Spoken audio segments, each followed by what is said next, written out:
Assalamualaikum warahmatullahi wabarakatuh. Pemirsa sana, setiap orang tua memiliki beragam cara untuk mendisiplinkan anak-anaknya.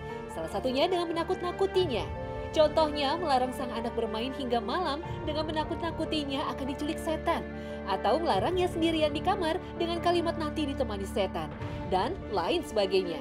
Niat orang tua mungkin baik, yaitu agar sang anak terhindar dari sesuatu yang berbahaya. Akan tetapi, ada anggapan yang mengatakan cara menakut-nakuti ini justru bisa menjadi sebab anak mudah dirasuki setan. Benarkah demikian? Para pakar psikologi anak menilai, anak pada tahun pertama boleh jadi memperlihatkan ketakutannya terhadap suara yang mengagetkan, atau jatuhnya sesuatu secara tiba-tiba, atau semacamnya. Sang anak juga takut terhadap orang asing sejak usia 6 bulan. Memasuki usia ketiga, anak biasanya takut terhadap berbagai hewan, jalan curam, air, dan semacamnya. Ini merupakan sifat alami dan wajar dimiliki setiap anak. Akan tetapi, tingkat ketakutan biasanya juga berkaitan dengan tingkat fantasi yang dimiliki sang anak. Semakin banyak fantasinya, semakin tinggi rasa takutnya. Bertambahnya rasa takut anak ini disebabkan beberapa faktor. Salah satunya kebiasaan orang tua yang suka menakut-nakuti sang anak. Misalnya dengan hantu, burung hantu, polisi, kegelapan, atau makhluk halus.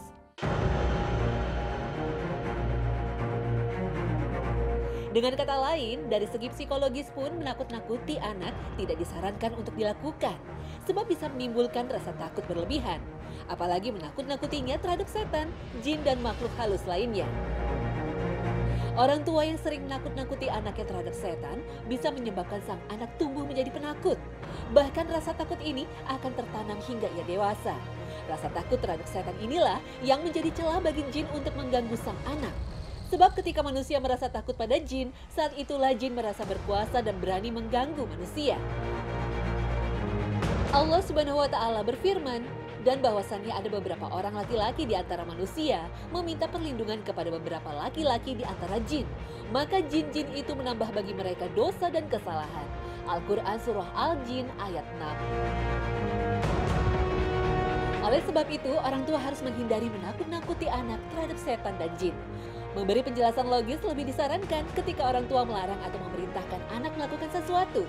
Misalnya ketika melarang anak bermain di luar pada malam hari. Bisa dijelaskan bahwa suasana malam yang gelap bisa menghalangi penglihatan sehingga memungkinkannya terjatuh atau mengalami sesuatu yang berbahaya. Lalu bagaimana sikap orang tua dalam mengajarkan hal gaib pada anak, terutama tentang dunia jin dan sebangsanya? Salah satu pilar agama adalah beriman kepada yang gaib, karena itu merupakan bagian dari rukun iman.